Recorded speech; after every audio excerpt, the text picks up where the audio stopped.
ഇന്ന് എന്റെ അമ്മ വരും. അമ്മ വന്നു. ഇരിക്കമ്മ. എന്റെ മോനെ നീ തമിഴ്നാട്ടിൽ പെട്ടെന്നൊക്കെ കേട്ടല്ല. അത് ഞാൻ അമ്മ പിള്ളേരുടെ ഒപ്പം സാറ്റ് കളിച്ചാ. ഞാൻ കേറി ഒളിച്ചിരുന്ന ഒരു ടാങ്കില്. ഈ ടാങ്ക് തമിഴ്നാട്ടിലോട്ടുള്ള ഒരു ലോഡായിരുന്നു. പിന്നെ ഞാൻ സാറ്റ് അടിക്കാൻ എണീറ്റ് നോക്കുമ്പോ അങ്ങ് തമിഴ്നാട്ടിലായിരുന്നു. പിന്നെ ഞാൻ ഇവരെയൊക്കെ അങ്ങോട്ട് വിളിച്ചു വരുത്തി ഇവരെന്നെ അവിടെ കൊണ്ടുവന്നു. എന്നിട്ടെന്താ ഞാൻ പിറ്റേ ദിവസം പോയി സാറ്റ് അടിച്ചു. എന്താ മോനെ നീ ഇങ്ങനെ ഒരു പോഴനായത്? വിചാരിച്ച അച്ഛനും അമ്മയ്ക്കല്ല ജനിച്ചേ, കിട്ടിയ അച്ഛനും അമ്മയ്ക്കാ ജനിച്ചേ.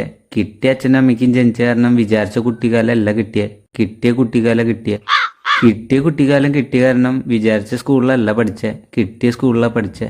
കിട്ടിയ സ്കൂളിൽ പഠിച്ച കാരണം വിചാരിച്ച ജോലിയല്ല കിട്ടിയ ജോലിയാ കിട്ടിയ ജോലി കിട്ടിയ കാരണം വിചാരിച്ച പെണ്ണിനെ അല്ല കിട്ടിയ പെണ്ണിനെയാ കെട്ടിയ. ഇനി അമ്മ പറ, ഞാൻ എങ്ങനെ പോഴനാവാതിരിക്കും? എന്താ